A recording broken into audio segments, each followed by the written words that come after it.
Good morning, everybody. We're starting this live stream here. We are about to have a really cool show for you today. One of my friends, Mark DeClive Lowe, is going to come and join us, and going to pick his brain, ask him some questions about all sorts of things. He's an incredible composer, producer, pianist, beat maker, I'm excited to dive into some conversation with him as we see what he's doing in quarantine, what he's working on, ask him some questions about life, routine, and if you guys have questions too, please leave them in the comments here. I'm going to go get my coffee, and I will be back with you pretty shortly. Also, by the way, I finally added Joel Ross's parts back into The Chant, one of the pieces that is on the Chicago Experiment, a record coming out on Rope-A-Dope next year with Mackay McCraven and Marquise Hill, Daryl Jones. Joel is on it, Joel Ross. Jeff Parker, Irvin Pierce. I'm going to have Junius lay down some stuff. But for now, check this out. This is The Chant, and I will be back in about 3 minutes when I get my cocoa. All right, bye.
Hey everybody! Woo, hoodie time. Bad hair. Ugh. Alright, pulling up the Facebook feed so I can see all of your beautiful, wonderful comments. Oh yeah, how's the audio, everybody? Audio good? Signing into my Zoom here. Oh man. Always something technologically. Alright, I'm signing into Zoom so I can let Mark in when he joins us.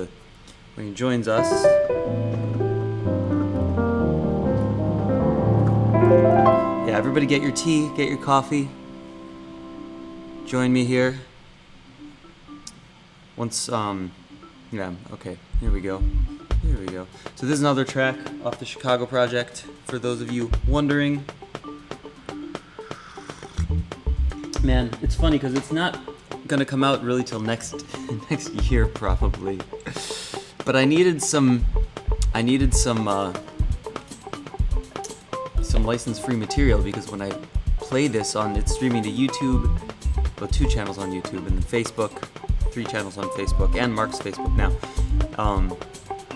And when I would use anything, even my own music, some sync licensing thing would catch it and then monetize it and put ads in front of it, and I can't fucking stand advertisements.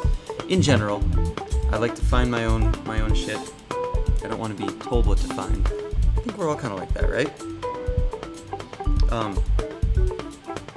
Maybe I just have a problem with authority. I don't know.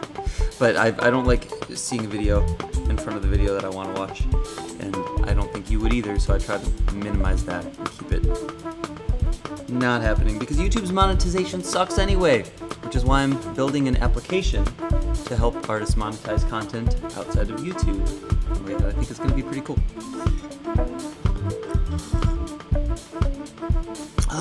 Alright, so I've got my Zoom meeting up. We're going to wait. We'll wait here patiently for Mark to climb low. And, should we jam out to this music? Should we play a little bit? Let's see. We're going to have him on, By the way, if anybody has any questions, I'm looking at the chat here.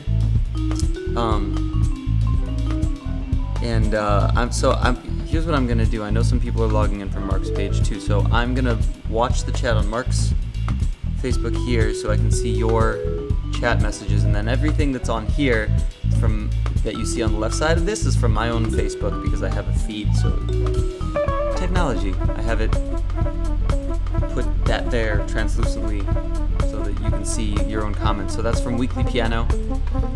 How many of you guys know about Mark? Weekly Piano people. Let me know if you've heard his music. If you haven't heard his music, check it out. It's incredible. He released a new album not too long ago. It's really cool. In fact, I would play it for you. However, I can't because it'll get licensing. The licensing stuff will be weird, and then this will be taken down. So I can only play stuff that hasn't actually been released.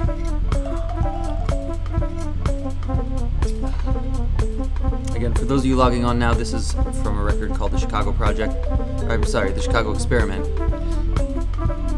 In the vein of none of this information is even released. I'm not sure if I'm supposed to be telling you about it, but hey, you know what? It's live, baby. So this is The Chicago Experiment. It's going to be in the vein of the Philadelphia Experiment, because Rope-a-Dope Records released the Philadelphia Experiment, which was pretty successful in jazz terms, at least, more than in jazz terms, about 20 years ago. And now we are, I'm looking at YouTube's chat feed too. Yes, somebody just asked. But the YouTube's chat feed I see actually on the screen, because I'm looking at my own screen, the same thing that you're seeing. Yeah. And so anyway, this will be the Chicago Experiment, which includes Mackay McCraven, Joel Ross, Jeff Parker, Daryl Jones, Irvin Pierce, and me, Greg Spiro. I'm Greg Spiro. I like being called Greg because I was made fun of so much in middle school with people calling me Spiro, like echoes of their teasing still in my traumatized psyche. So it's good to just be called Greg, even though it's not nearly as exciting of a name. Ooh, this is a track I like. So what I did with this music was I chopped it up and sort of made beats out of the live improvisations we did, a la Mackay McCraven, one of my hometown homies, who I've toured with a bunch, and hope to tour with more when coronavirus is dead. We have to kill Corona. Kill Corona.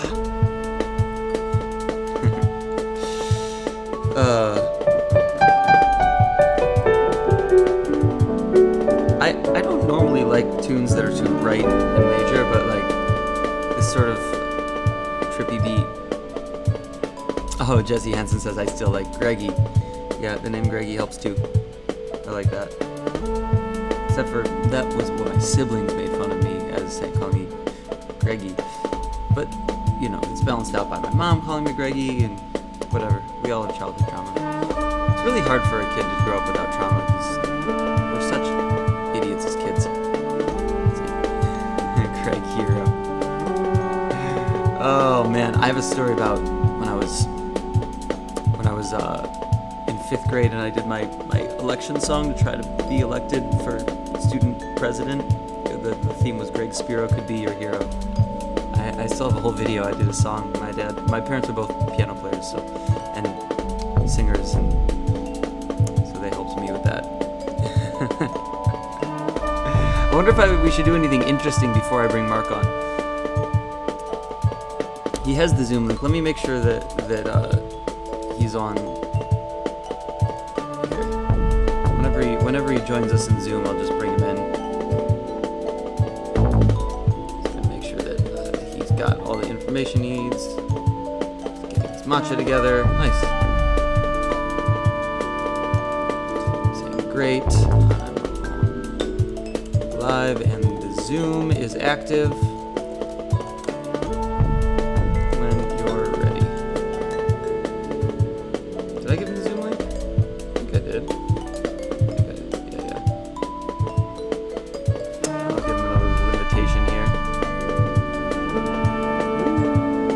That's Marquise. Again, chopped up a little bit.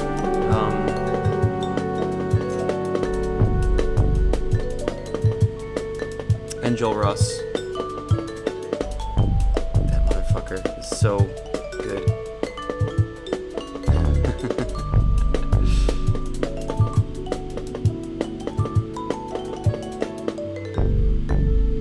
Ooh, he did all these in one take.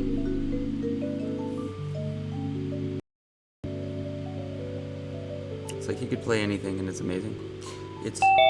Oh! Ding dong! Ding ding ding. Alright, Mark is in the waiting room. Okay, I'm gonna go to my guest panel here. Okay, so now you see me. And we're gonna admit Mark.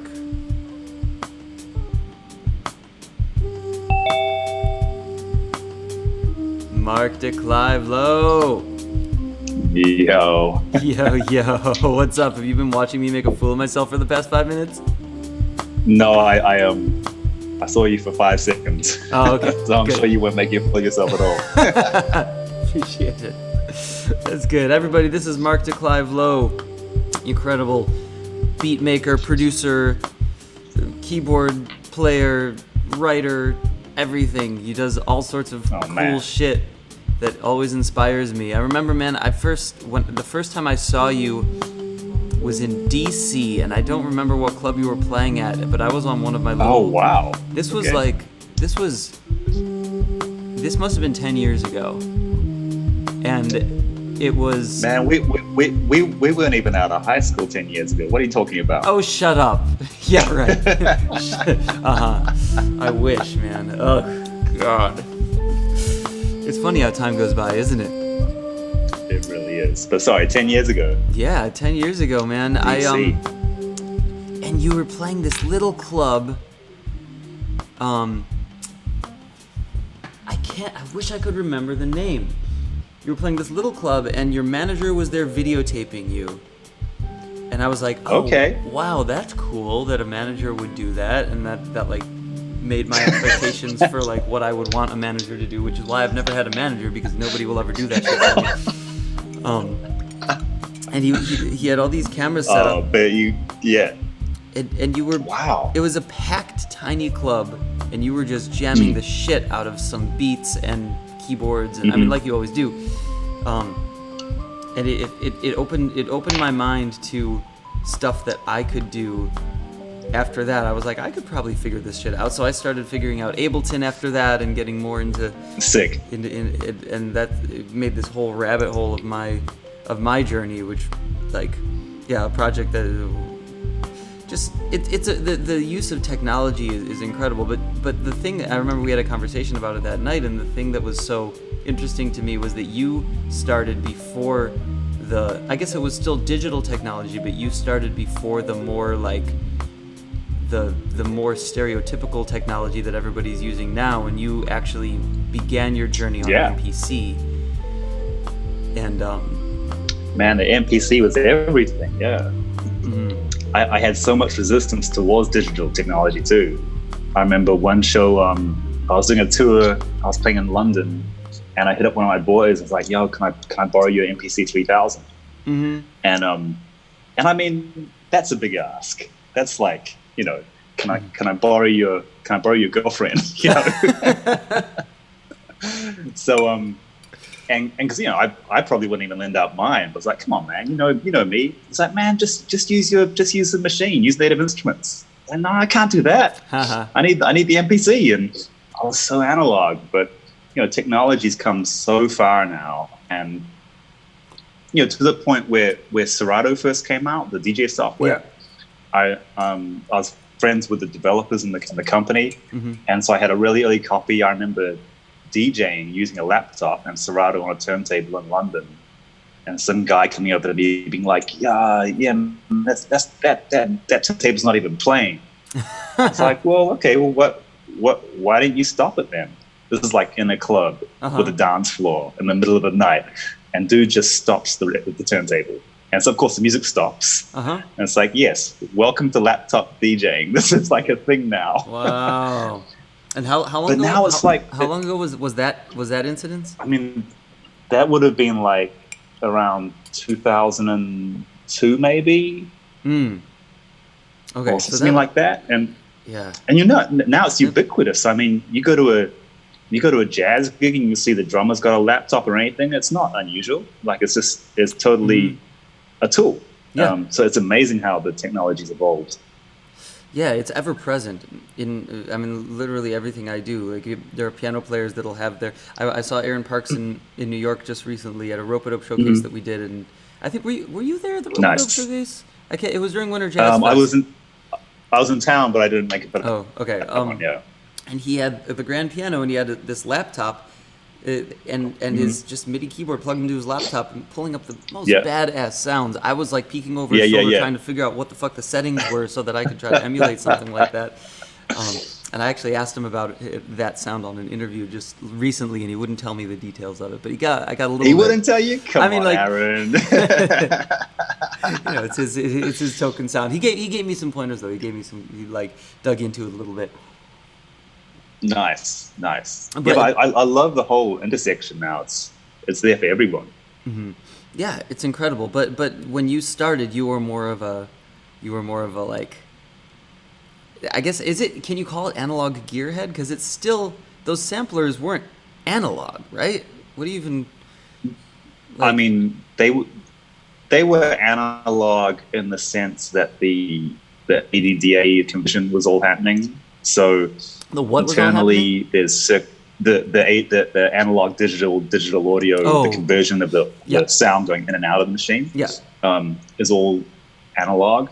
But I've thought about that too, because I guess when it comes down to defining technology, like, you know, a calculator is digital, it's not analog. You know, so end of the day, it is digital. But I guess in today's terms, we could say, I mean, hardware, you know, versus software. Yeah. You know, because when you talk about push or machine, I mean, those are extensions of software. They have they're not, you know, as you know, they're not originally hardware. So we're talking about stuff which, it's independent of any computer and is fragile and temperamental. What do you think it was that kept you that kept you from like jumping full force and being like, Well, what drew you back to that until you broke through and were able to get into the new, like the whole digital landscape fully? The sound was undeniable. You know what, like digital has I think pretty much got there now, and also I think the listener's ear is attuned to digital, like software created sound. Yeah, you're listening to it all on your AirPod headphones, compressed audio through Spotify anyway. Now, it's a totally.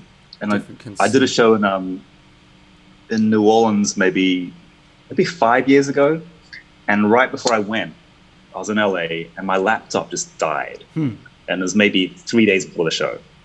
So it's like, there's no way I can pull this off. I can't get a new laptop in time. I've got to do a show. I'm going to have to pull out the old rig. Yeah. So I got my MPC 3000 out of the box. I hadn't opened the box in like 7 years. Oh, wow. So it's got like a zip drive, which runs off SCSI. Oh, so my like, God. you know, way before USB. I remember, so holy shit, zip drive. Right? I remember that being such an amazing thing. You can store so much data on a zip drive. It was incredible. Like, I mean, I think it was like 250 megabytes per disc or something. It was, you know. Like, oh my God. So I pulled this shit out, and I went through I didn't even know if it would work. So, you know, it seemed to work. Went through my zip disks, and I found one which said like something like 2004 live kits. So I just loaded that up, and it was interesting because I use a lot of the sounds I like to use on the machine, on the digital software that I use now. The sounds are from the MPC that I used to use. Okay. So I was pulling up these kits and hearing some of the same sounds. Are these sounds that you developed yourself, that you like sampled from records, or that you got from other people, or? Yeah, it was always a mixture, but I definitely came up at a time where my mentors are like, "No, you can't have my drums. Go make your own drums." Oh, really? Kind of okay. Interesting. Which is super dope. Who I want to go on a diversion actually on that thread. Please. Who were your mentors? I mean, in that sense, in 1998, I did a trip around the world. I got awarded a grant from New Zealand, where I grew up, which basically funded me to chase music for a year. It was really pretty amazing. Shit. So, you know, I was in my early 20s, and I had this opportunity. So I went to like Cuba, New York, San Fran, London, Paris, Tokyo, all over the place. But the London thing was ostensibly because my girlfriend at the time had moved to the UK. Okay. So I was like, well, I'm going to travel. I want to be in New York, but I'm going to go through London as much as possible to see her. Nice. And, you know, we ended up breaking up like before I even got to London, but I couldn't change my ticket. Okay. So there I am, stuck going to London, right? In there. And that was just a massive turning point in my life, where meeting a lot of community and people who became collaborators and mentors and friends. And specifically in London, it was a crew centered around West London with a sound which became called Broken Beat about 5-6 years later. But it was people like Four Hero, Digo and Mark Mack from Four Hero, who were like I guess they kind of came up through drum and bass and jungle, but also hip hop and rave music. IG Culture, amazing producer, had a project called New Sector Movements. He was coming out of like a root reggae hip hop thing. In the Attic, who were coming out of funk and soul. Phil Asher, producing under the name Rest of Soul, who came out of house music. And so all these guys are coming out of very defined genres, but they specifically were the ones within those communities who wanted to do something different. And you know, to a live musician, it's not a big deal, like, you know, changing tempo or something, right? It's like, you know, you're on a gig, you play a burner, you might play a ballad next or whatever it might be. But when it comes to electronic music, these genres are defined by tempo. And so you had instances like, you know, guys coming up in jungle and drum and bass, where everything's like 150, 160 BPM. And then they're like, well, why does it have to be 160 BPM? I want to make a joint at 130. And so they make some music at, say, 130, and because of the nature of rhythm, like you change tempo, the rhythms are going to change and these are different, right? And so then they have their own communities where they're esteemed and established, being like, man, that's not drum and bass, that's not jungle, what is that shit? You know, this real kind of not able to wrap their heads around it kind of idea, even to the point in the house music scene where, you know, house music is defined by a quarter note 4/4 kick. Mm-hmm. And then some guys would be like, well, why does the kick have to be on every beat? Why can't I syncopate the kick? And then some other guys being like, yo, that's not house music, you move one kick. And so, yeah, well, it becomes a sort of like tribal, fractionated thing. People are fighting against each other. But then you get these interesting battles from different communities and people. It's like, it's almost like sports in a way to see these things play out. Totally.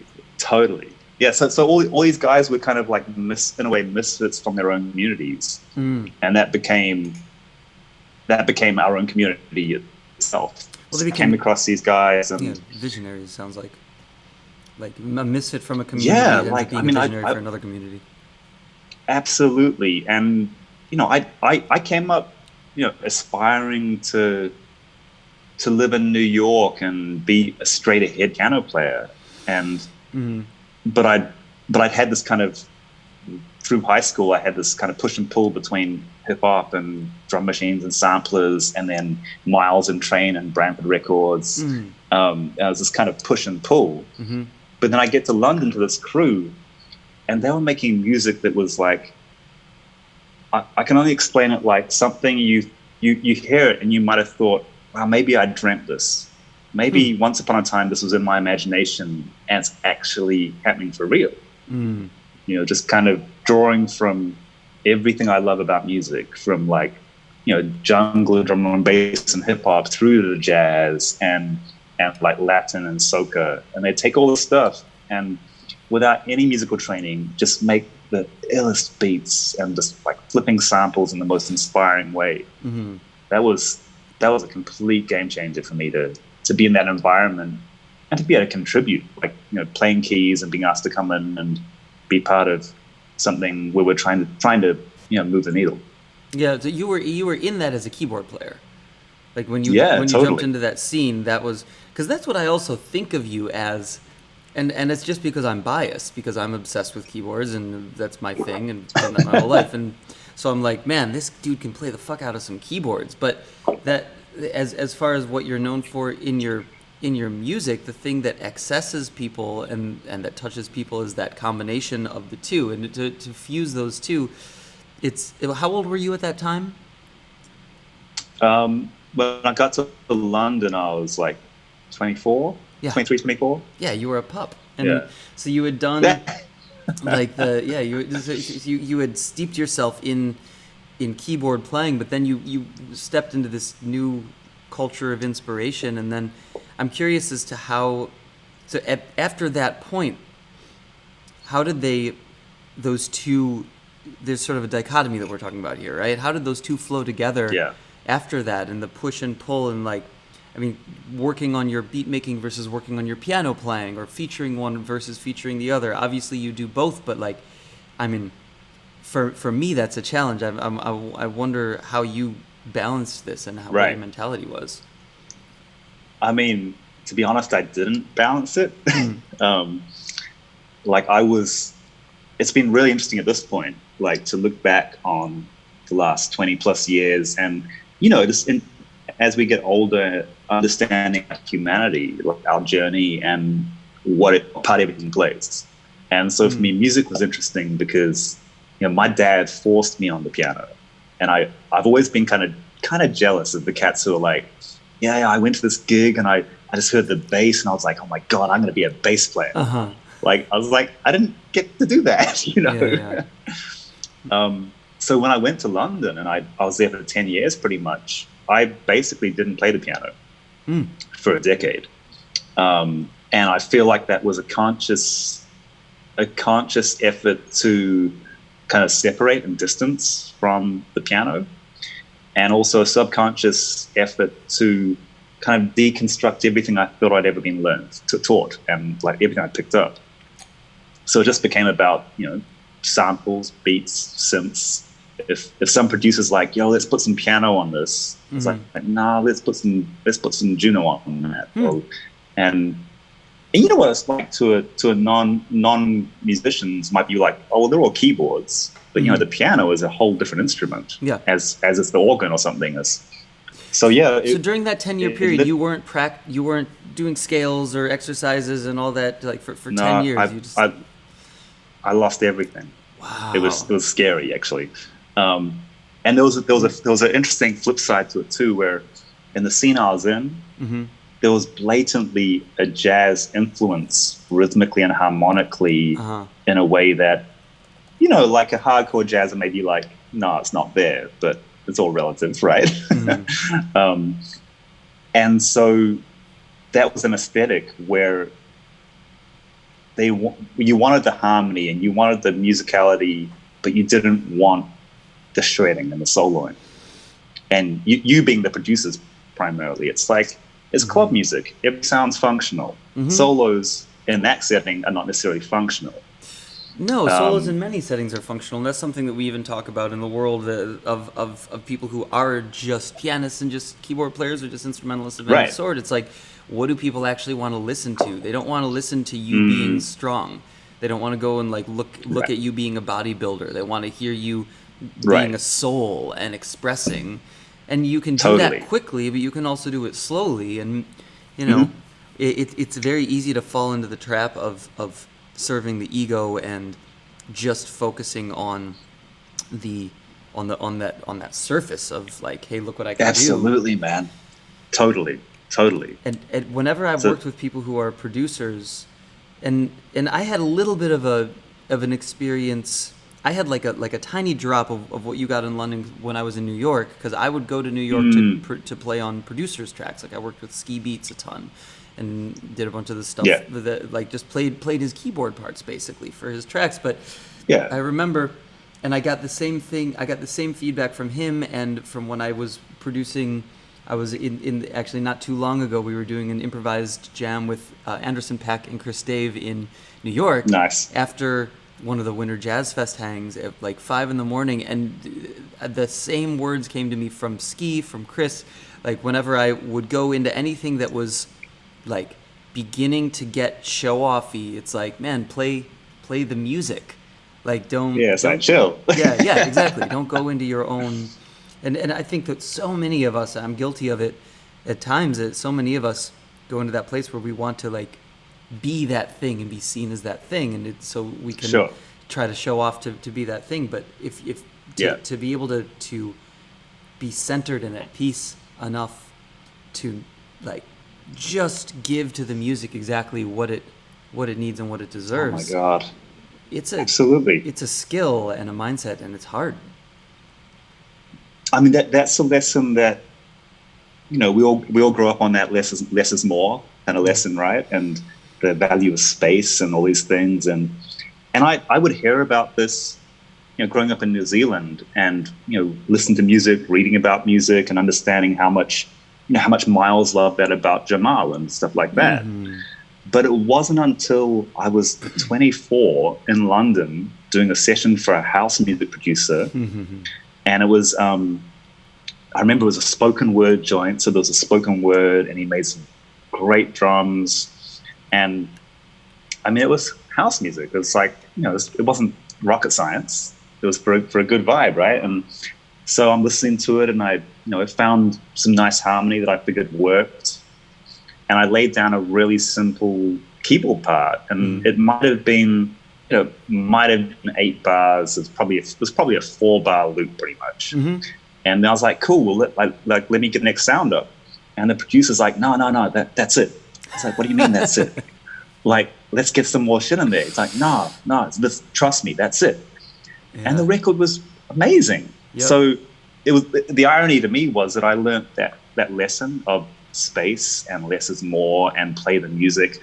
I learned that ultimately in a basement studio in Soho in London with a house producer, which was ironic to me, because I felt like I should have learned that through just the piano. But we come to these things in our own good time, right? Well, yeah, and there's not the mechanism on the piano to teach you that, because there's always more to, like, There's more notes. well, it is impossible. I don't know about other piano players. Maybe you can speak to this, but for me, it is impossible to feel adequate. There's always, like, when you're practicing piano, there's always like adequacy that is beyond, like, wherever the fuck you are. Like, oh, I can get there. You get there. It's like, wait, no, I'm not. No, I need to get more. I need to get better. Like, and you can just destroy yourself with that. But then you realize that, like, that chasing of whatever it, and it becomes, it's like a technical adequacy, right? That chasing of that thing that you think you can do.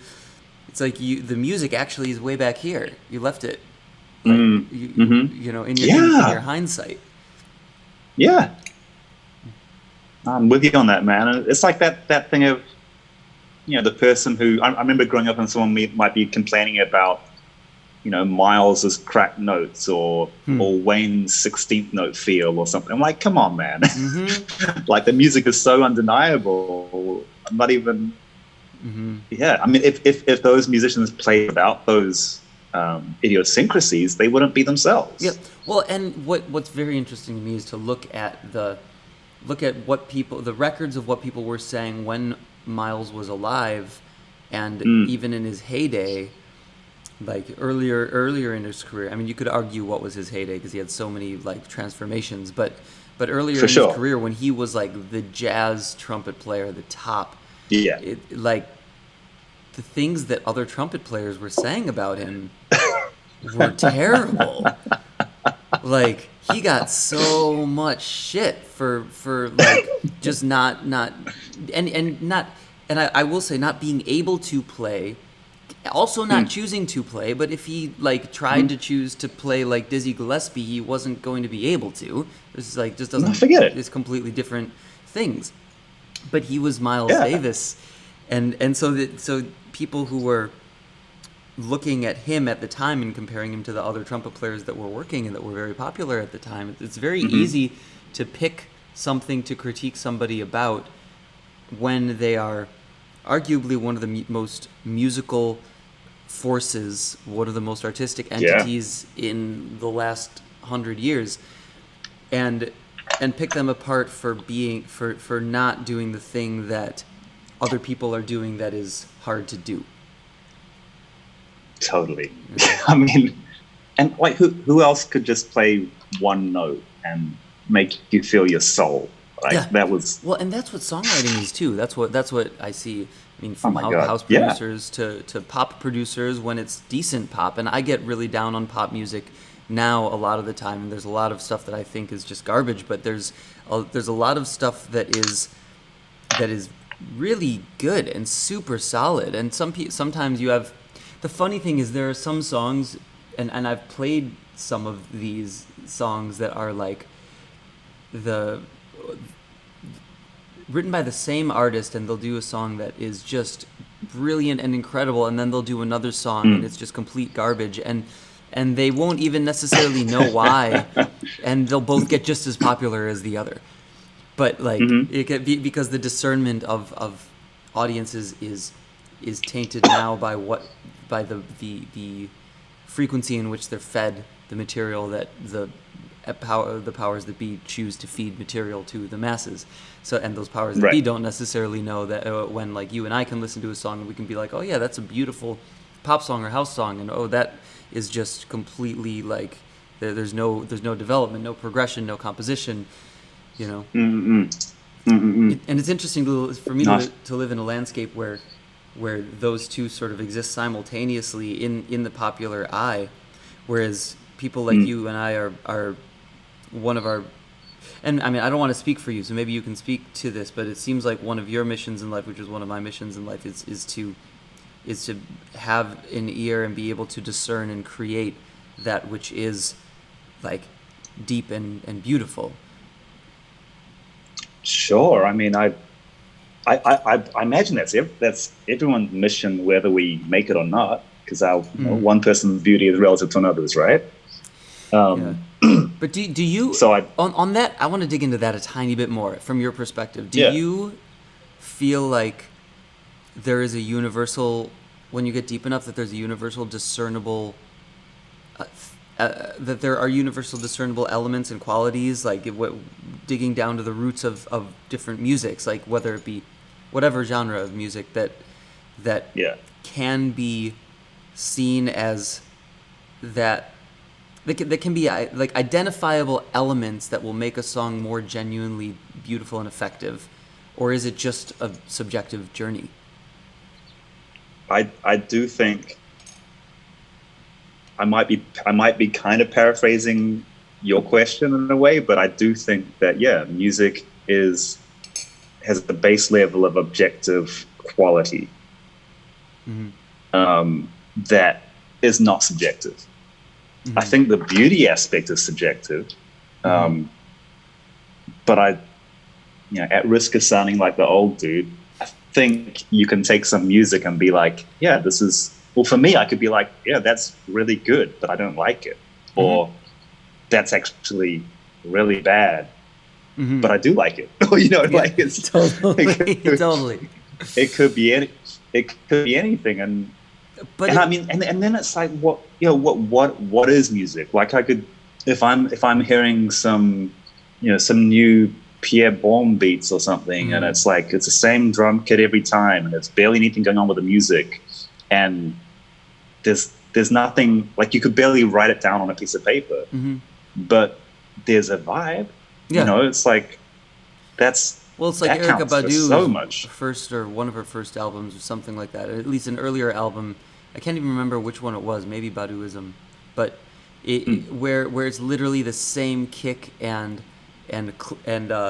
snare stick pattern the entire the rim shot for the whole thing. The entire album, and it's just such fire because it's such beautiful grooves and slight nuances of difference, and it's like it's about the music. And then you get albums that are like but the interesting thing, and the thing that I struggle with, is that you also get albums that have that same level of consistency of it's the same drum beat the whole time, and it's just boring. So I mean, I feel like any of Badu's records is definitely each beat is written for sure, and that's something I think that people who may not get into beats as much may not understand. It's like and house music is a good example actually, because it's so the rudiment is so clear and simple. It's basically oompa, an oompa beat, right? Because that's what it is. But then when you can have someone who can make great beats, that becomes its own thing. And there's so much kind of character and personality in there. And you listen to 10 of their beats in a row, like Kenny Dope, Louis Vega, Moody Man, like the guys who really kill that stuff for me. You listen to a whole lot of beats in a row, and they're all individual. They're all unique. And the tempo may be the same. The kit may even be the same, but it's like a drummer. It's like, you ask Micaiah to play 4 different house beats, they're going to be 4 different house beats. And when you, after that, I want to go back to something you were talking about earlier a little bit. After that 10-year period where you didn't play, and that period, you said 10 years, so I imagine it had an end to it, where you started again. It did. Yeah. What was that experience like when you started it again? And tell me a little bit between that and now. It was bizarre. So that was about 10 years ago when I moved to LA. I moved to LA 11 years ago. Okay. And I met a singer-songwriter named Nia Andrews, who we ended up getting married and spending a decade together. And at the start of that, when we first met, she was about to do her debut show. She was a singer-songwriter, great singer-songwriter. Yeah. And she was like, I want you to play piano. I was like, well, cool. I'll get a Rhodes. She was like, no, I want you to play piano. I was like, well, okay, it's your gig. I guess I'm playing piano. And she had this she had a show at a little speakeasy in Santa Monica called Angels. Okay. Really dope little spot. Had a mural of Josephine Baker behind the stage, and they had a baby grand. The same baby grand that's now actually at the townhouse, and at the Deputy Speakeasy. And so we played Nia's gig, and it was the strangest thing. It was like, oh, here's my old friend, the piano. And so after that, it was like, when we first started dating, I'd go to her house and, you waiting for her to get ready, and she had a piano there, so I just play a little bit. Yeah. And it just became a thing, playing piano again. And realizing that, the big shock was that for me, was that I couldn't play anything I used to be able to play, technically. And 10 but years then will do the that. other 10 years will do that. The flip side was that 10 years spent really deep in production mode, really dissecting beats and dance floor culture and hearing things as a producer. It made me go back to the piano and approach that as if I'm producing a record, which meant functionality over flash, and well, because you couldn't. Form over. When you don't have the flash, it's like your mind goes deeper into the functionality of it. By Exactly. It's like, well, what can I do? Yeah. I've been there too. And then it just became a constant where I remember how much I loved it, and I felt free to reconnect with it, and re-explore. And then for me, what was ultra weird was not too long after that, I started my party church, and then I had at the very start it was like Trevor Ware on bass and Paul Legaspi on drums, I think. Okay. And I remember Dex would come through, Dexter Story would come through, and one night he brought Dwight Tribble through. And Dwight couldn't help himself, but at one point he jumps up on the microphone and just smashes it. And then asked me to start playing in his band, which was an acoustic spiritual jazz group. Oh, okay. Just playing piano. So I was like, well, this is interesting. And I fell in love with that. That really helped me reconnect playing in his band. Because it was like this mix of so many things I loved in jazz music, like the spiritual jazz thing. It had the vocal element, but then Dwight, he likes a band to go for it. Like, you're not trying to be timid behind him. Yeah, you got to play. You got to play. And then Miguel Atwood Ferguson was in the band. And we just had so much fun playing. And that was my real rediscovery, was, playing gigs with Dwight, not having any toys. Not having any what? So that's a nice reconnection. Any toys? Toys. Oh, yeah. Yeah. Yeah, that'll do it. That'll make you hone in. At that point, for real. Did you have to get back into a practice regiment at that point? And technically, did you have what did you do at that point to get your chops back, or did you even care about getting your chops back? Dude, I'm still trying to find them, man. I'm still trying to find them. I mean, I feel you. I am too. But that might be speaking to I've heard you. I feel like I even heard you at that. It must have been not too long after you started the church thing, because it was called that. And I think it was early, because I didn't see much of a history of you doing that thing. But you were smashing it on keys. I remember. And maybe, thanks, man. and this must have been not too long after that 10-year period where you didn't play at all, but that's another thing that, and I talk intensely to Ruslan Sirota about this, because he has very, very strong opinions on he's got chops for days. Oh my God. Coming out every orifice in his body. Ruslan's killing.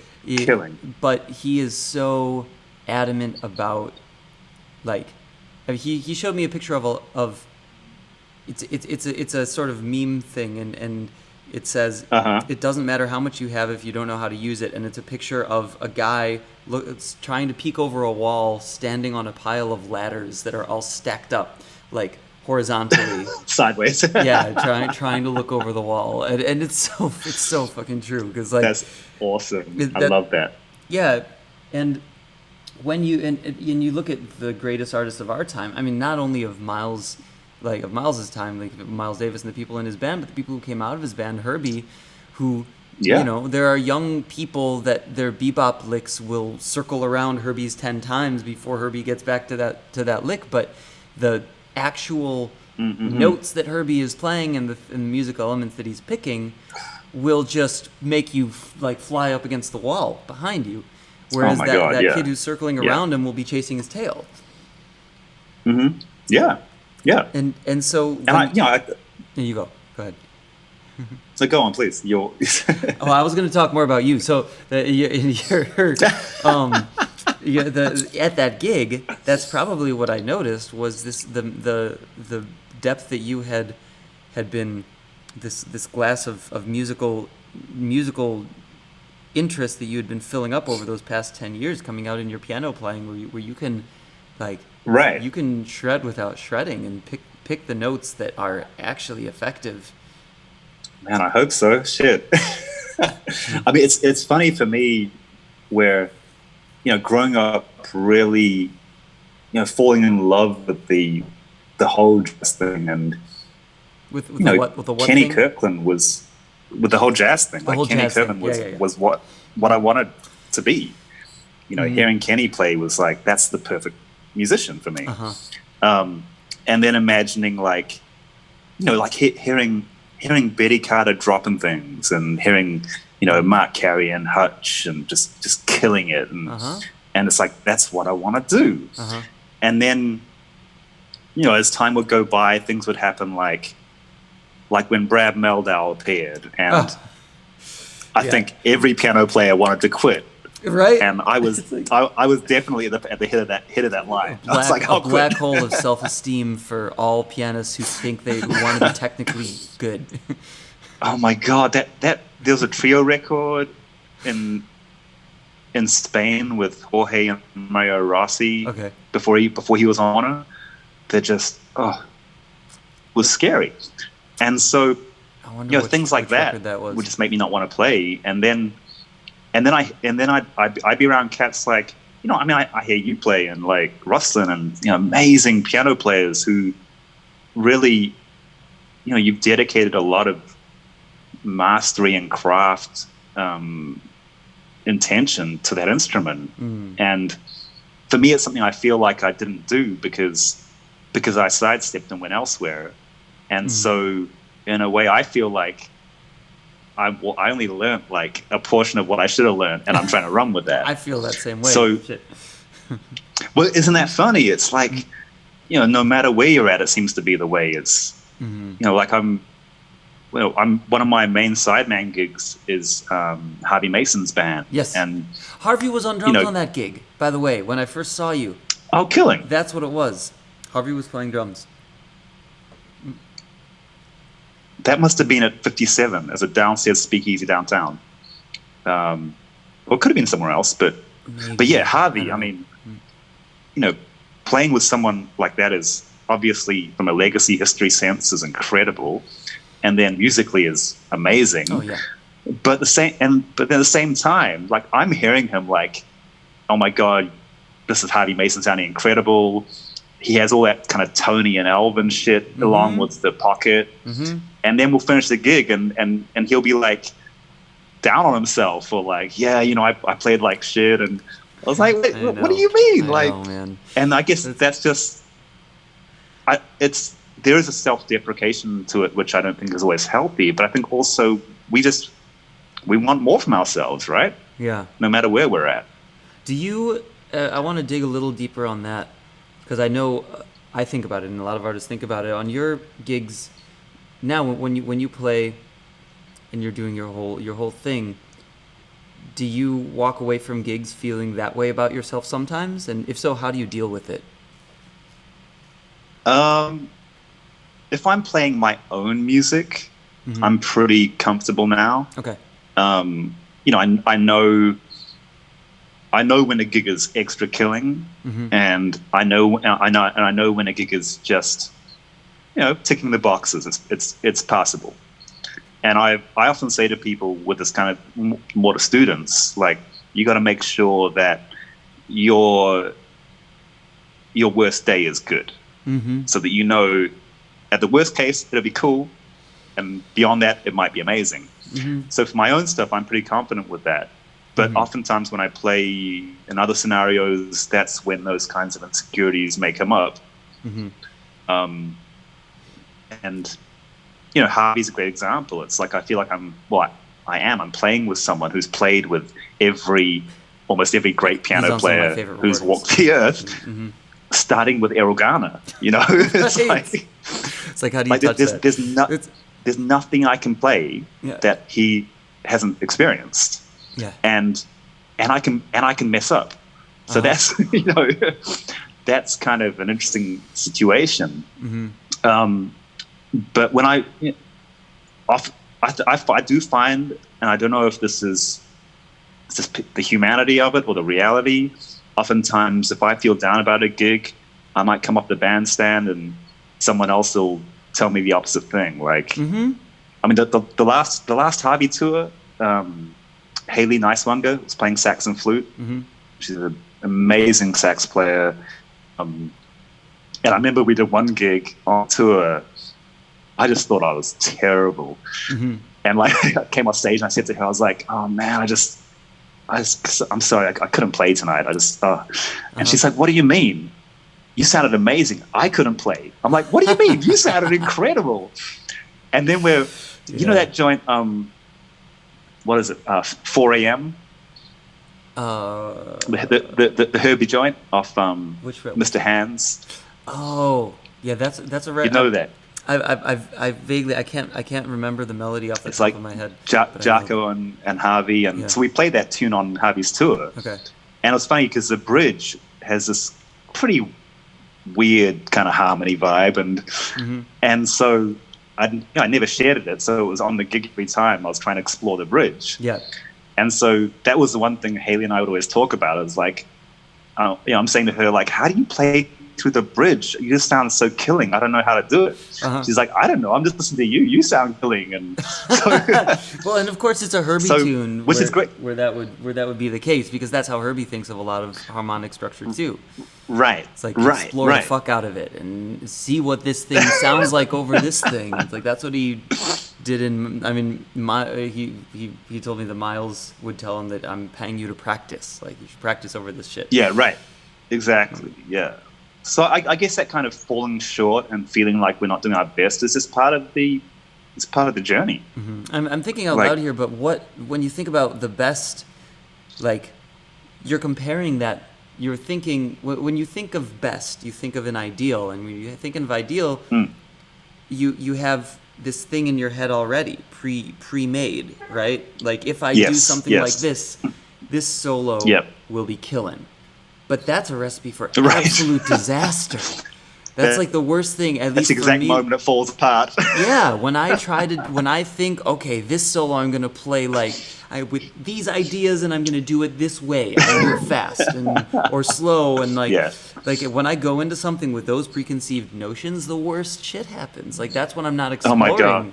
And that's when I'm not in the moment. But when I'm thrown for a loop, like the rug is pulled out from under me, and then it turns out there's like a surfboard under the rug, and I have to get on the surfboard, and I'm surfing and on some wave that is like, I don't know where it's going to go. That is when the most beautiful, like, magical moments happen. The magic. It's so funny that it's like, you're in the middle of it, in the mid-flow, it's like, I sound dope. And then you fall off the horse. Yes, exactly. As soon as you become self-aware in that, well, I guess there are two types of self-awareness. As soon as no, that's not true. There's self-awareness and there's self-consciousness. As soon as you turn self-conscious, then you are like, you're I love the horse analogy, because like you're riding and you're feeling the wind, and you're aware, you're self-aware, and you're aware of the self and surroundings. But then as soon as you become self-conscious and you start thinking about that shit that you're doing, then it's like you lose the rhythm and pattern, and you and you fall off the horse. Gone. That's. Do you? Okay. So I want to dig into that a little more as far as how you deal with with that journey, because I think that's something that we can all relate to as artists. We've been there. Yeah. But do you have something that sustains you in that place, or that makes you more likely to be in that place? You mean to be in the good place, not the bad place? The good place, yeah.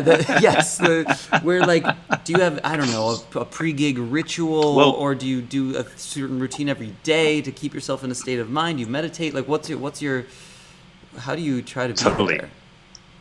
So one very literal thing, which I haven't adopted as a practice, but I really like, is that when I started playing in Dwight Tripple's band, he'd have a prayer circle before every gig.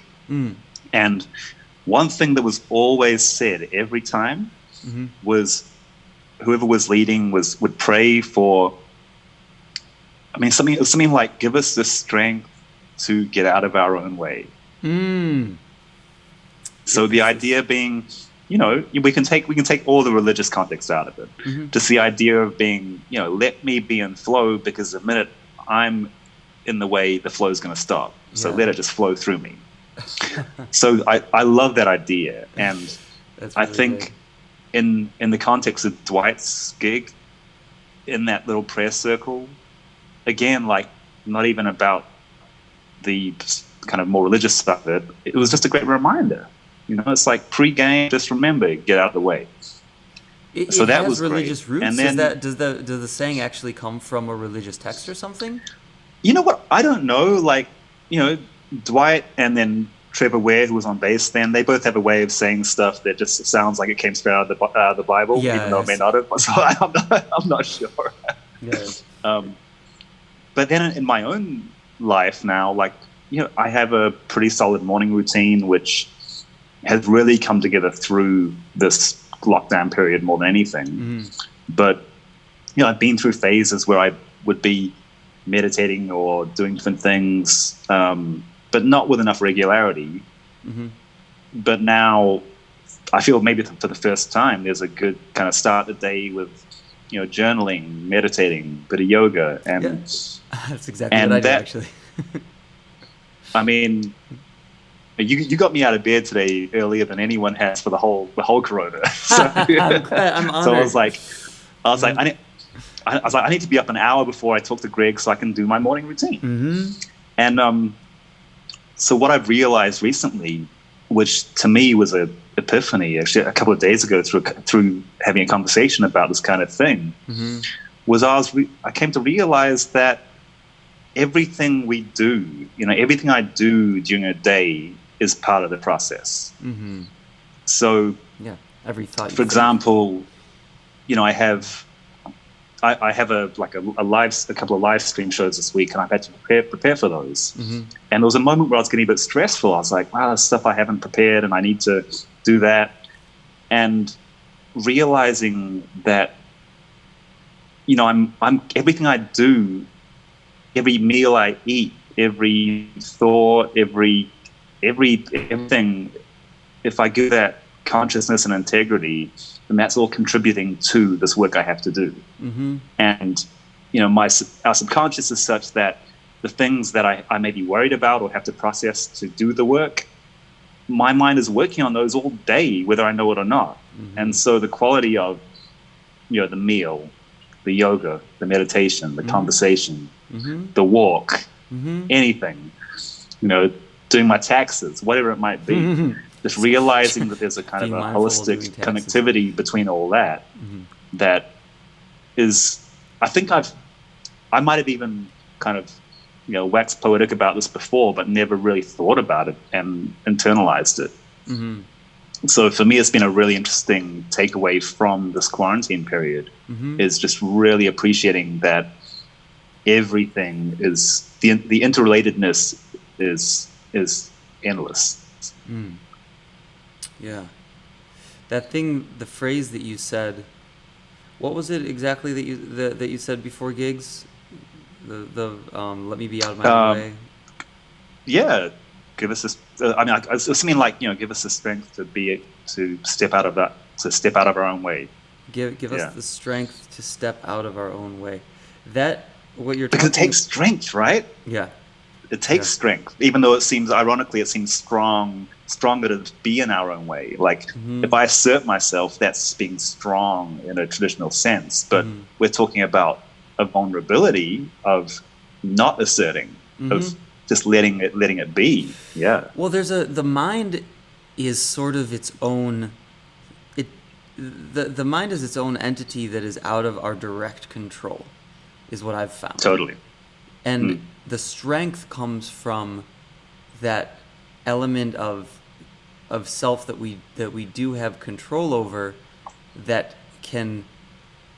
It's like you're fighting against a lion, or sort of like wrestling the mind is so powerful, and it can just go and go out on its own direction.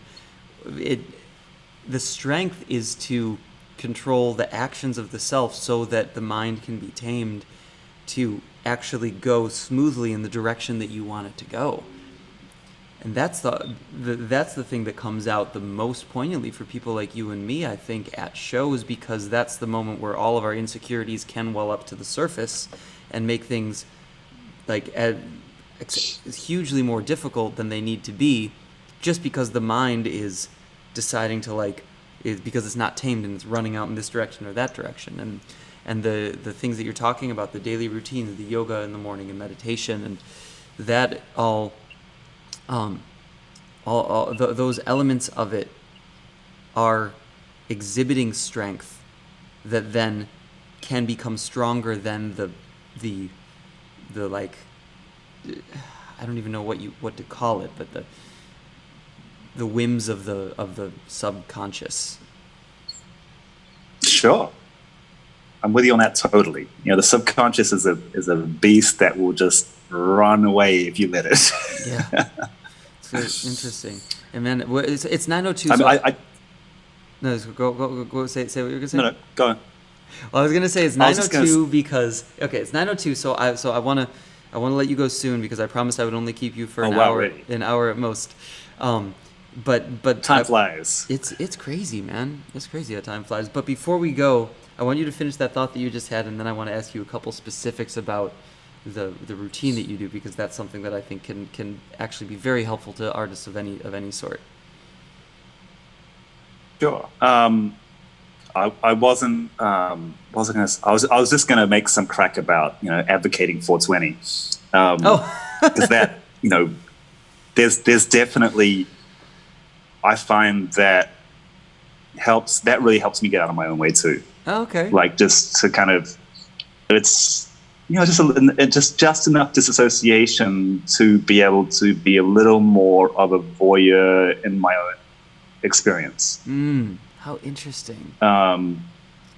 Which I think is where a lot of historic drug use came into play. Like how people would fantasize about Bird or Train or whoever it might be, and that there was definitely an element of disassociation through mind-altering substances that allowed people to, your insecurities are gone, you're kind of gone, and it can just happen. Yeah. Absolutely. I think about that a lot. So yeah, As far as Bird goes, I mean, there are different paths to take. That the path that he took left him dead at 35, but the place that he got, and the qualities that you speak of that he got too, when you can look at him, we don't know exactly for sure because there's very limited actual data or written material or like. Sure. When I saw Steve Coleman a long time ago, and he's the Bird expert, like backwards and forwards. And I saw him do a workshop when I was in my early 20s, and I asked him so all this stuff that you know about Bird, can't you find some of this other stuff from his writings or something? And he just laughed hysterically. He was like, man, there is nothing like that of any of these cats. That was the last thing they were focused on, was documenting and writing these things that we're talking about. For real. So we have to sort of guess and analyze from a historical perspective. But those things that you just talked about, which are the elements that it seems like he had drug use to get to, which are letting go of your insecurities. You know, this was a man who would go up and puke on a microphone and then keep playing. Like you have to have no insecurities to be able to do that and not walk off stage. For real. You know, I For like real. sang at a gig and I like hit an out of tune note and I wanted to walk off stage. You know, like Right. So to get through our insecurities and to be fully present, like those seem to be the two main things that people historically used drugs to try, and alcohol to try to get to in a performance setting. And it's hard to we are one of the few professions where you have a set time, a block of time, and that time has a start period and an end period, and during that time you have to exhibit those qualities, or at least that's the goal. And if you don't exhibit those qualities, like, you don't get that time back. There are not a lot of professions like that. And you know, so some people shot up heroin, some people took a shot of alcohol, some people meditated, and I want to live a really long life, so I choose meditation. But the ramifications of that lifestyle and the goals of those lifestyles, they seem to be working towards the same place. Yeah, I think so. Yeah, I'm definitely not, you know, advocating the necessity for drug use to get there. It's just an interesting part of the conversation. Well, it is. You know, I try to speak about things very frankly, because there are also, you know, there are experts in various fields that have had these types of conversations and thought. I mean, Steve Jobs was notorious for, like, he microdosed on LSD, did it once a day. Really? Yeah. I didn't know that. Yeah, I mean, microdosed, which was very, very small, so he wasn't like tripping all the Sure. time. But he felt that it helped his creativity, and he also meditated, and he was a follower of what was the guy, Yogananda, I believe, the book Autobiography of a Yogi. He said he read that book like once every few months. Wow. And yeah, which is a fucking wild book. If you ever want to really go on a like crazy trip journey, like, read that book, Autobiography of a Yogi. It'll throw you Nice. for a loop. And but the goals and the direction of all of these practices is it's battling with these elements that we all have, which is why I like to talk about them in these public settings when possible, even though people are often hesitant, because it's like, no, I'm not insecure, I don't have these issues ever. It's like, no, nobody's actually like that. And even you look at the best people, Keith Jarrett. I saw a Keith Jarrett concert, and when he was live, he was playing at Carnegie Hall about a year ago. Right. And I saw him live solo, and he was so into it for the first part of it, and he talked about what he was going to try to do, and he related it to hacky sack, keeping the ball up in the air, and he was like, I'm going to try to do this harmonically, keep it ambiguous and whatever, and he did it. And then for the second half of the concert, he got pissed off at people taking pictures and completely changed. He completely changed his whole mindset, and his playing transformed into like just this much more. You could tell that he was not happy, and he was pissed off, and he was in his head. And like that happens to the, and then at the end of the concert, he followed up with an encore of the song what is it? Someone cannot. Oh, Miss Otis Regrets.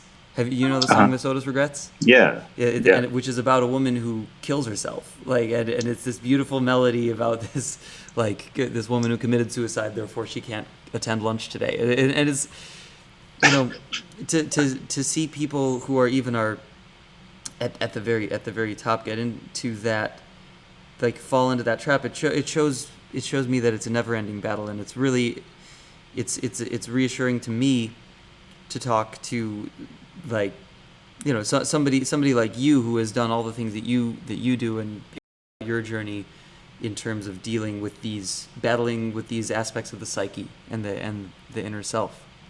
Oh my God. And you know, like the jazz world is particularly hard, unforgiving with that kind of thing. Yeah.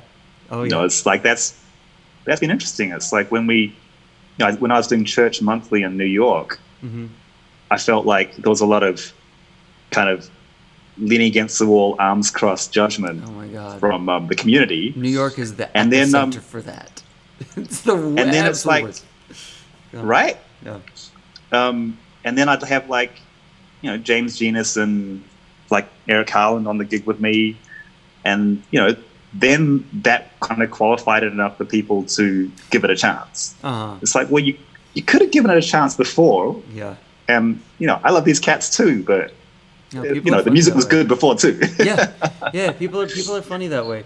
It's also it also that speaks to that speaks to how difficult it is to discern greatness when just actually in general, before the greatness is proven in front of and like socially, before it has the social proof all wrapped around it and is handed to you in a neat little package, which history is right now, but the new things can't possibly be. Like until that's handed to you, it's very difficult to have a mind open enough to receive and really hear something for its substance. We are Right. much we judge books by and I speak to humanity in general, and it comes out most in the people who just are not self-aware of that aspect of themselves. But for in general, it's hard to just listen to something with a clear mind and a clear palette and let it paint itself on your psyche. You know, it's a lot easier to say, oh, Eric Harland's playing, of course that painting's going to be beautiful. Okay, I'm going to listen and it's going to be beautiful now. Or Herbie Hancock is playing, of course it's going to be beautiful. I'm loving it now. It's a lot more difficult to say, like, oh, Domi DeGaulle is playing. I'm going to listen to that and just like let it be beautiful and hear it for exactly what it is. And it's a lot easier to just be judgmental and look at the lack, like where the social proof is in relation to the history and the you know Totally. yeah. I guess it even translates now to the current kind of media technology where, oh, it's got 100,000 likes, it must be killing. Oh yeah. Oh, totally. it's got 3 likes, it must suck. You Yeah. know. Yeah. And So yeah, I hope people do listen more openly, like you're saying.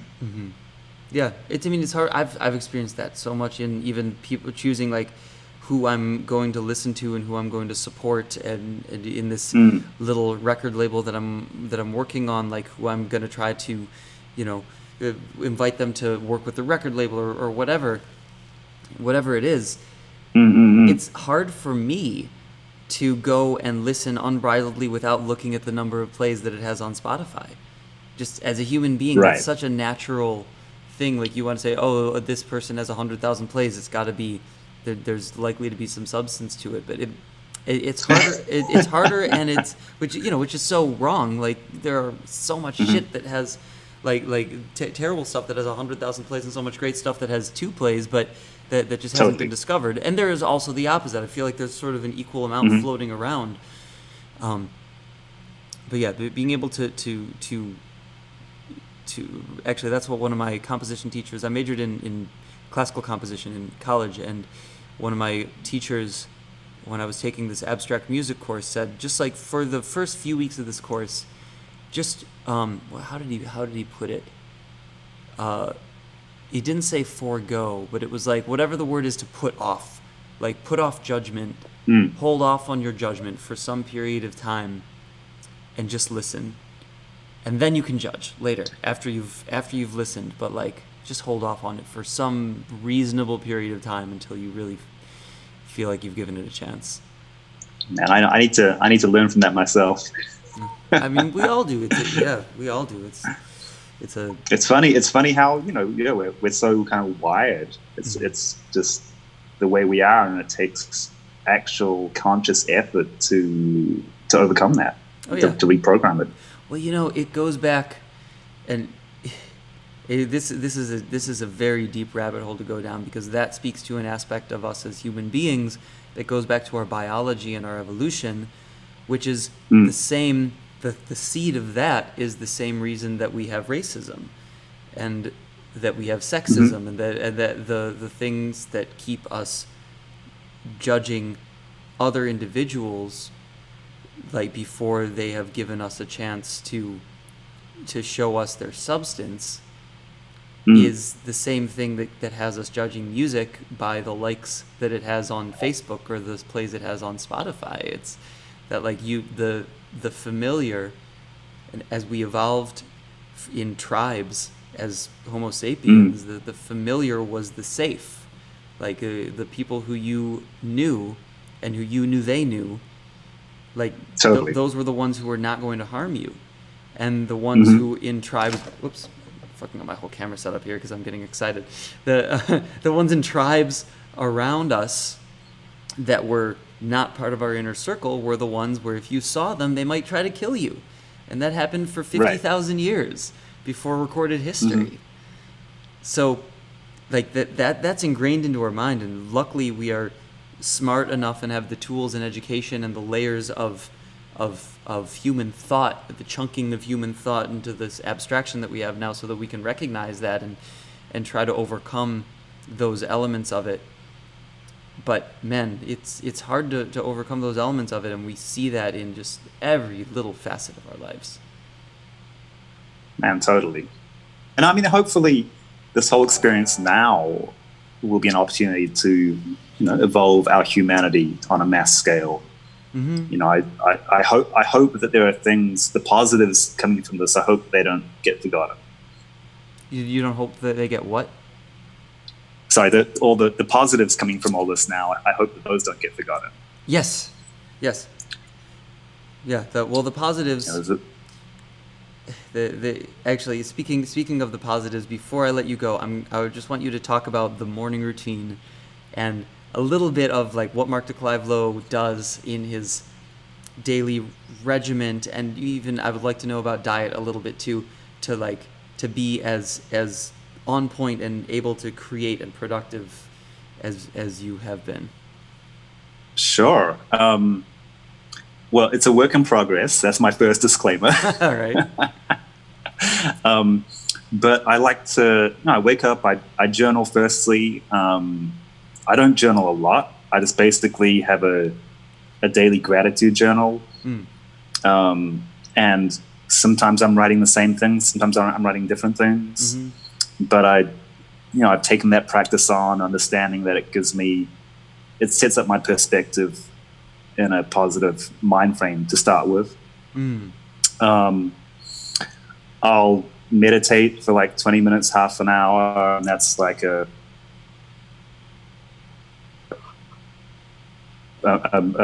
silent mantra meditation. And I just find that settles my mind a lot. What's the mantra? I'll do yoga. For me, it's Atman. Okay, and what's the roots of that? It's not coming from a discipline at all. It's just taking the kind of the general idea of it. I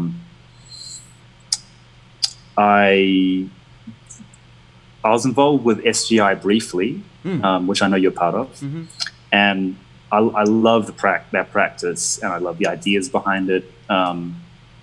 It hasn't quite gelled with me to maintain it, but it's something which is peripherally around me quite a lot. The yoga is really important for me now. I find that sadly, the older we get, the more our bodies need these kinds of things. And I wish I'd listened to my mom when I was 10. You should do yoga. I don't need that shit. And now you're like, oh, my hip, shit, I need that. Right? Yeah. But being off the planes is helping me, and not carrying gear around the world. That's kind of great now. Me too. Oh my god. Diet wise, I mean, especially now, I'm trying to learn how to cook a whole lot of new stuff. Yeah. It's like if I'm hungry and there's some chicken, it's like, well, let me get a new recipe and learn something. So that's been great. And I do definitely run my days revolve around eating. Like, I know if I'm not eating regularly and properly, I won't have the energy, I can't focus, I can't be productive. So yeah, I do try and maintain in that respect. I love a good vegan meal, I love a good steak. It's all it's all there. Yeah. Cool. So yoga, journaling, meditation, gratitude. I do the gratitude journal as well. and the meditation and yoga practice in the morning. Do you do something before you go to sleep at night to try to calm your mind? I think that I often think that I should, but I don't. And these days, usually before I go to sleep is like Netflix or something. You know, Okay. that's my that's Right. my late night meditation. Nice. Nice. But I do find that if I'm conscious about getting off technology before I go to bed, like say an hour or two beforehand, and if I can give myself that space to wind down, the quality of rest is quite different. Mm-hmm. Oh yeah, absolutely. Yeah, I'm not quite there yet, but I I acknowledge noticed the benefit. Man, I noticed that so much. The temptation to check my email 10 minutes before going to bed is so strong, and when I'm able to resist my God. that, I'm so much better. So wait, so I'm curious. So you mornings with Greg is a thing, and it's fantastic. I'm glad you're doing it. Thanks. It's like, but you're there every morning at 8:00. So Uh-huh. I'm curious, what time do you go to bed? What time do you get up? All right, cool. Happy to talk about this. This is the mornings with Greg show actually started as a reason for me to get up. I realized when Right. I made a deal. I'm staying with some cousins who live in LA, and they've got a bigger place and food. It's just easier here. So I took my setup into their house, set it up here, and realized that we made a deal with each other that we wouldn't leave. So nobody's leaving the house, and we haven't yet.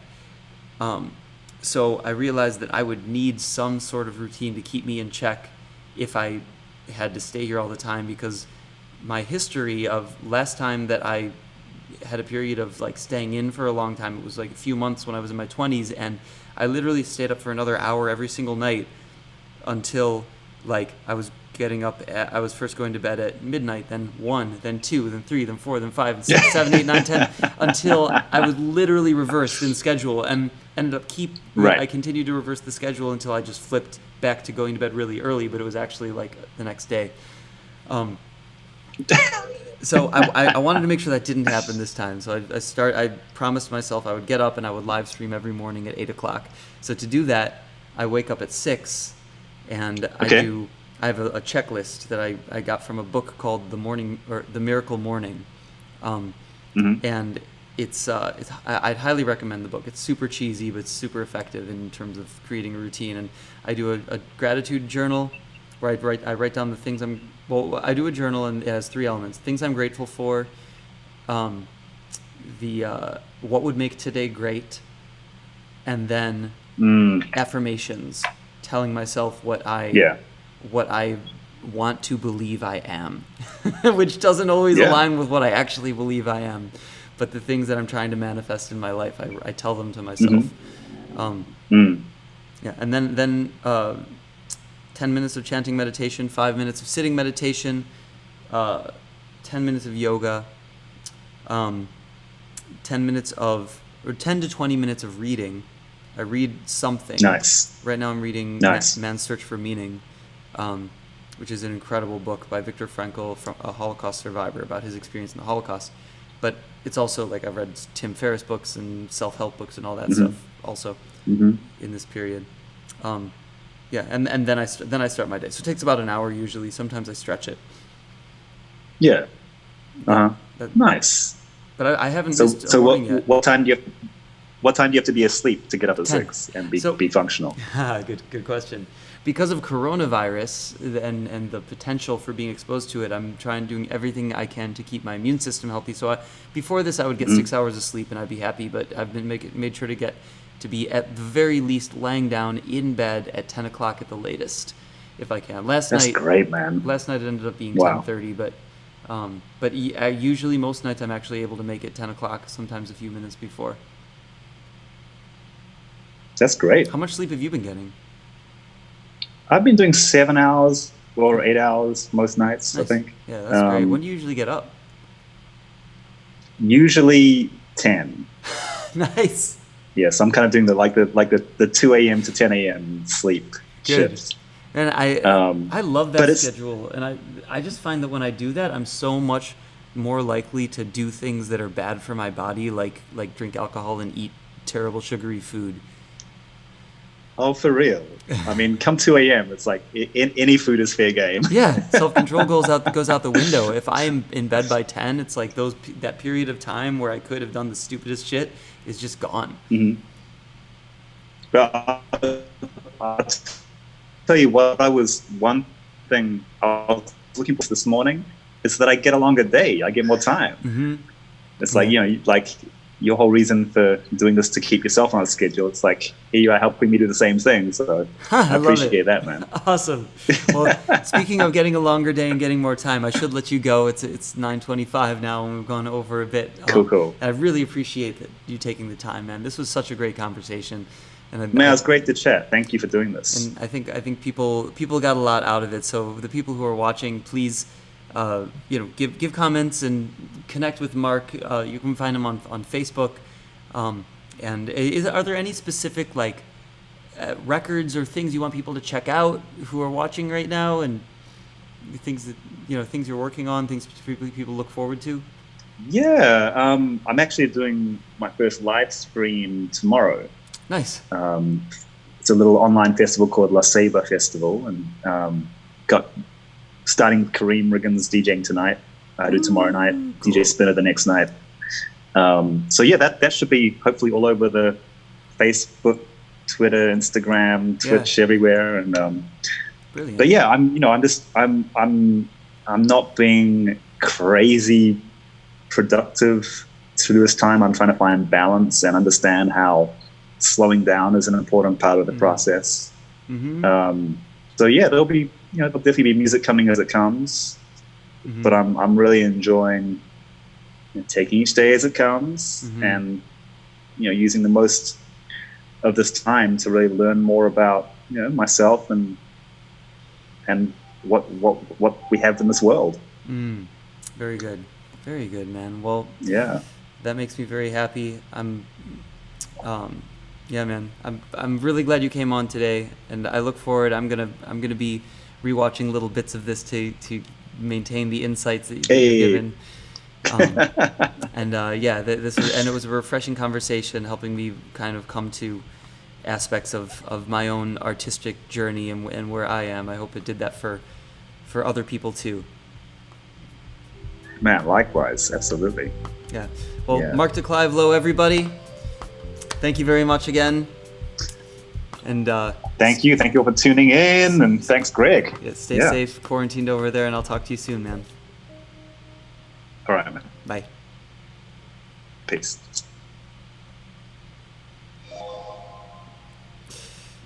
Mark de Clive Lowe, everybody. Man, that was beautiful. I'm gonna switch back to our little opening screen here. Yeah, so that was Mark, incredible artist. Ooh, see, I'm getting my DJ skills up now a little bit. Turn the music up. Yeah, talking about meditation, yoga, daily routines, peace of mind,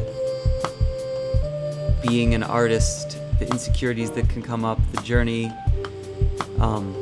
changing of career paths, changing of artistic visions. This has been a very insightful conversation for me, and I hope it has been for you guys too.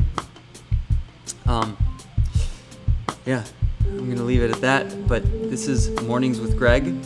If you want to, I should make an email list or something to subscribe, but you can go to gregspiro.com and subscribe. And you can also look up Mark de Clive Lowe on Facebook. Stay tuned and check out his live stream tomorrow night on his Facebook. Just Mark de space Clive dash Lowe, Lowe. And let me know other people that you want us to have on here, because this is a fun ride, and I gain a lot from talking to these incredible other artists who are doing their thing and have done them for longer than I have in different ways. Yeah. Thanks, guys. Love you all very much. Stay safe, stay quarantined until we're done with this whole crazy pandemic. And tune in tomorrow morning again for Mornings with Greg.